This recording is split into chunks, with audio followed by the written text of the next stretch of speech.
Shame bro, നമ്മുടെ നാട്ടിൽ ഈ അടുത്തൊരു ഇഷ്യൂ നടന്നില്ല, ഒരു ഓട്ടോമാറ്റിക് ഗേറ്റിനുള്ളിൽ കുടുങ്ങിയ ഒരു കുട്ടി മരണപ്പെടുകയുണ്ടായി. ആക്ച്വലി ഇതുപോലുള്ള ടെക്നോളജികളൊക്കെ ആളുകളെ ഹെൽപ്പ് ചെയ്യാനാണ് യൂസ് ചെയ്യാറ്. ഇതിപ്പോൾ നേരെ ഓപ്പോസിറ്റാണ് സംഭവിക്കുന്നത്. ബ്രോക്ക് ഈ ഒരു സെക്ടറിനെ കുറിച്ചൊക്കെ കൂടുതൽ അറിയുന്നതല്ലേ, ഇനി ഇങ്ങനത്തെ അപകടങ്ങളൊക്കെ ഉണ്ടാവാണ്ടിരിക്കാൻ വേണ്ടിയിട്ട് നമുക്ക് എന്തെങ്കിലുമൊക്കെ ചെയ്യാനാവും? തീർച്ചയായും ഈ 3 കാര്യങ്ങൾ ശ്രദ്ധിച്ചിട്ടുണ്ടെങ്കിൽ ആ ഇഷ്യൂ ഒരിക്കലും നമ്മുടെ കേരളത്തിൽ ഉണ്ടാവില്ലായിരുന്നു. ആ ഒന്നാമത്തെ കാര്യം നമ്മൾ ശ്രദ്ധിക്കുന്നത് വെച്ച് കഴിഞ്ഞാൽ റീബൗണ്ട് ഫംഗ്ഷൻ. ഒരു ക്ലയൻറ്റ് ഒരു മോട്ടർ ഇൻസ്റ്റാൾ ചെയ്യുന്ന സമയത്ത് റീബൗണ്ട് ഫംഗ്ഷൻ വർക്ക് ചെയ്യുന്നത് ക്രോസ് ചെക്ക് ചെയ്യണം. റീബൗണ്ട് ഫംഗ്ഷൻ അഡ്വാൻറ്റേജ് വെച്ച് കഴിഞ്ഞാൽ ഗെയിൻ്റെ മൂവ്മെൻറ്റ് ചെയ്യുന്ന പാത്തിൽ എന്തെങ്കിലും റെസിസ്റ്റൻസ് കുട്ടികൾ വന്നു കഴിഞ്ഞാൽ മോട്ടറിന് ഡിക്റ്റേറ്റ് ചെയ്താൽ ബാക്കിലോട്ട് വന്ന ഫംഗ്ഷനാണ്. ഇത് ഓൺ ആണെന്ന് വർക്ക് ചെയ്യുന്നത് നമ്മൾ ക്രോസ് ചെക്ക് ചെയ്യണം.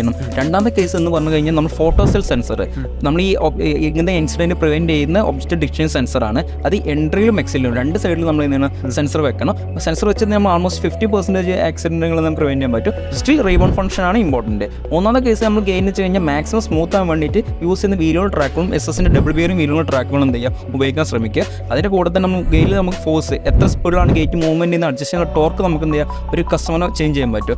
റീസണബിൾ ആയി ടോർക്ക് മാത്രമേ എന്ത് ചെയ്യുള്ളൂ കൊടുത്തിട്ട് ഗേറ്റ് മൂവ്മെൻറ്റ് സ്മൂത്ത് ആണെന്ന് മേക്ക് ഷുവർ ചെയ്യുക. ഈ 3 കാര്യങ്ങൾ ശ്രദ്ധിച്ചിരുന്നെങ്കിൽ ഈ അപകടം ഒരിക്കലും അവിടെ നടക്കില്ലായിരുന്നു.